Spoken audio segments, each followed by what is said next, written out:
Hello friends, यही video रे आम ऑस्टिन आ एंजेल तांको ब्रेकफास्ट रे कौन खाते से विषय उपरे। Austin be 3.5 year old and Angel is going to be 5 months old. तांको आमे चूड़ा क्षीर यूजुअली ब्रेकफास्ट रे खाइबा को देथाओ। ऑस्टिन पे 200 ग्राम एंड एंजल पे 100 ग्राम रे चूड़ा को मु एक पात्र नहीं से पानी दे किछि समय बतरिबा पे छड़ी देउछे। ए ठीक भाव में फुल जावा पर साधारणतः डॉग मान को सुविधा हुए खाइबा। आफ्टर 10 मिनिट्स चूड़ा गुड़िक भल भाव में बतुरी जाइए। एबे मु रखि क्षीर को से ऐड करुच्छे।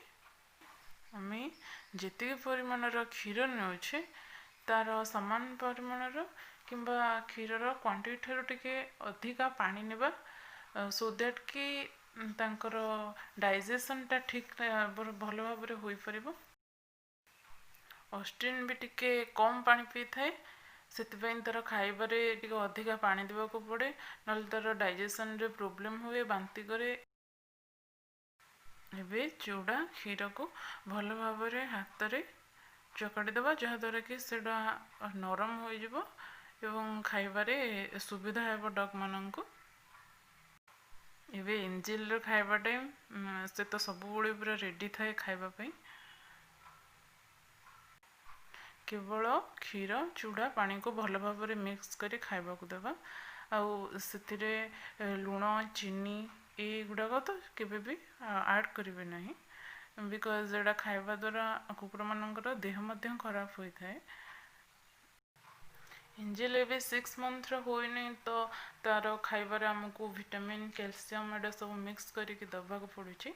से भीतर खाइबा ठीक से खाई दिए, तार अकॉर्डिंग टू इट्स एज तार वेट भी ठीक ठाक ग्रोथ होचे, किसी प्रॉब्लम नहीं। आम ताको ऑस्टिन को एंजल को सबुदिन ब्रेकफास्ट रे क्षीर चूड़ा आउ किछि पानी मिक्स कर दे थाउ। डाइजेशन रे किछि प्रॉब्लम हुए नहीं, खाइबा भी माने ठीक से खाते, ग्रोथ भी तांकर ठीक ठाक अच्छे। एमती आपण भी चाहिए आपण डॉग को एमती खाइबा को दे पारिबे। एबे ऑस्टिन रो खाइबा टाइम फास्ट तो एंजल खाए, नले से ताको मुट्रो खाइबा को ही देना थाए। ऑस्टिन को भी ताको टिके अधिका खाइबा रे पानी मिसते कि हम खाइबा को दे थाउ।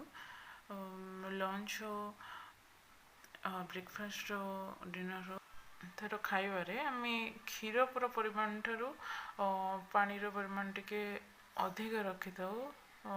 फल तार हजम भी ठीक ठाक हो जाए। हजम न होले तो साधारणतः कुकुर मैंने एमती बांती करते, बट पानी परिमाण टा ठीक रहे एमती किसी प्रॉब्लम हुए।